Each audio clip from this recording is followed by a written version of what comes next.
Hello friends, welcome to another exciting episode of Agatha all along. तो दोस्तों, Agatha all along के चौथे episode के साथ हम इस सीजन के हाफ वे पॉइंट के करीब पहुंच गए और ये एपिसोड वैसे काफी धमाकेदार रहा। तो अगर आपने अभी तक ये एपिसोड नहीं देखा है तो वार्निंग ले लो, क्योंकि स्पॉयलर्स अहेड हैं। लेकिन उससे पहले दोस्तों, अगर वीडियो अच्छी लगे तो वीडियो को लाइक करो, शेयर करो और ऐसे ही लेटेस्ट कंटेंट के लिए चैनल को सब्सक्राइब जरूर कर लो। तो चलिए बिना देर किए वीडियो स्टार्ट करते हैं। मिसेस हार्ट, क्या ये आप हैं?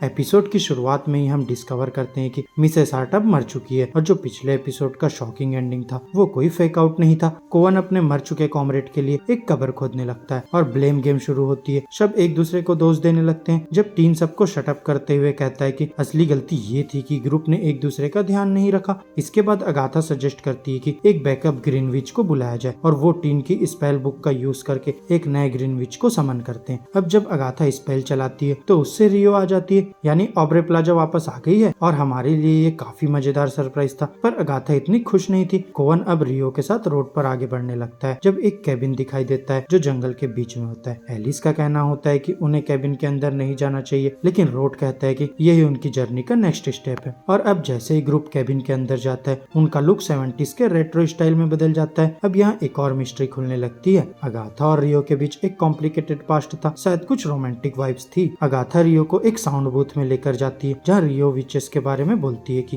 कैसे वो इनको विदर होता देखकर उनके बॉडीज को क्लेम कर लेगी जब अगाथा अपनी पावर्स वापस पाएगी। और अब अगाथा जानबूझकर ये सब ग्रुप को सुनवा देती है जिससे उनके मन में रियो को लेकर शक पैदा हो। अब जब ग्रुप कैबिन में कुछ क्लूज ढूंढ रहे होते हैं, टीन एक रिकॉर्ड देखता है जिसमें लिखा होता है प्ले मी। अब वो बिना सोचे समझे रिकॉर्ड बजाता है और एक उल्टा ट्रैक बजने लगता है। तभी पेंडुलम क्लॉक टिक टिक करना शुरू कर देती है और लिलिया ग्रुप को बताती है कि अब सब कर्स हो चुके हैं, यानी दूसरा ट्रायल अब शुरू हो चुका है। और अब जैसे ही ट्रायल शुरू होता है लिलिया को एक बर्निंग सेंसेशन महसूस होता है और सब समझते हैं कि अब कर्स का सामना करके इसे तोड़ा जा सकता है। धीरे धीरे और भी ग्रुप मेंबर्स को ये बर्निंग सेंसेशन होने लगते हैं। रियो तब कह देती है कि ये आवाज जो विंग्स फ्लैप करने की है दरअसल कर्स का फिजिकल फॉर्म है। एलिस को तब ये रियलाइजेशन होता है कि ये कर्स उसकी फैमिली से रिलेटेड है और वो स्पाइरल होने लगती है कि उसकी माँ ने जो कर्स के बारे में वार्न किया था वो सच में रियल था। और फिर वो अपने शोल्डर्स के बर्न स्केयर्स दिखाती है जो अब ग्रुप के स्केयर्स के मैचिंग होती है और सब समझते हैं कि अब वो एलिस की फैमिली के कर्स का हिस्सा बन चुके हैं। अगाथा फिर जल्दी से ये डेड्यूस करती है कि उन्हें एलिस की माँ के version of the ballad of the witches road को प्लेटफॉर्म करना पड़ेगा, क्योंकि ये बैलेड प्रोटेक्शन के लिए बना था